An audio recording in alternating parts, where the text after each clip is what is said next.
marka hadda haddii uu dhahay maxamed madoobe labada kale hala keeno taas waa ku saxan yahay balse ilama aha in asaga taas ay barun ka tahay waxaan u maleynayaa kuwaas xataa haddii la keeno inuu diidi doono waxyaabaha aan ujeedaan ka hadli doonaa insha allah haddii ilaahay idmo fikirkayga haddaan ka dhiibto horta axmed madoobe hadda ka horna dowladdan ka horreysayna saas le mucaarad u taagnaay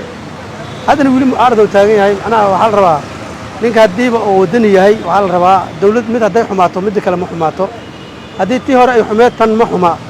hadday tan xun tahayna tii hore ma xumayn marka waxaa laga rabaa haddiiba saas ay tahay labada dowladood mid ka mid inuu la shaqeeyo haddii tii horena uu soo taagnaay way xun tahay tan ma raacsini hadda tan jirtana uu leeyahay ma taageersini haddana uu soo taagan yahay axmed madoobe waxaa u malaynayaa inuuna waddo fiican ku soconin marka maadaama uu oday soomaaliyeed uu yahay waxaan dhihi lahayn waddankan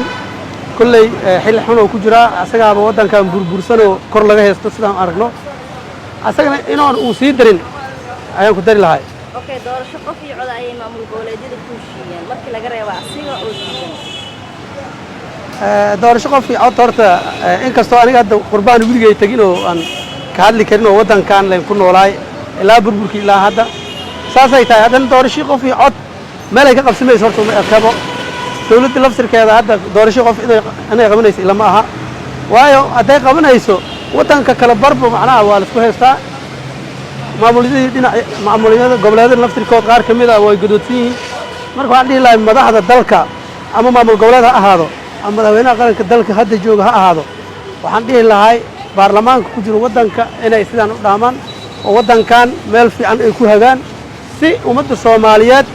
ay u ambaqaado waddo fiican tallaabo fiican oo dhallinyarada soomaaliyeed ama nolol iyo caafimaad ay ku heli karaan haddaba sharad ugu dhigay in qaatumo iyo puntland la keeno wuu ku saxan yahay sababtoo ah maamuladii hore dowladdii hore maamulada markay haysteen waxaa la dhahay dowladdaas labadaas maamul oo maqan ama maamulkaas oo maqan doorasho lama qaban karo dowlad way dhahayeen sida madaxweynaha laftirkiisa asaa dhihi jiray oo hadda xilkaayo asaa dhihi jiray marka hadda haddii uu dhahay maxamed madoobe labada kale hala keeno taas waa ku saxan yahay balse ilama aha in asaga taas ay barun ka tahay waxaan u maleynayaa kuwaas xataa haddii la keeno inuu diidi doono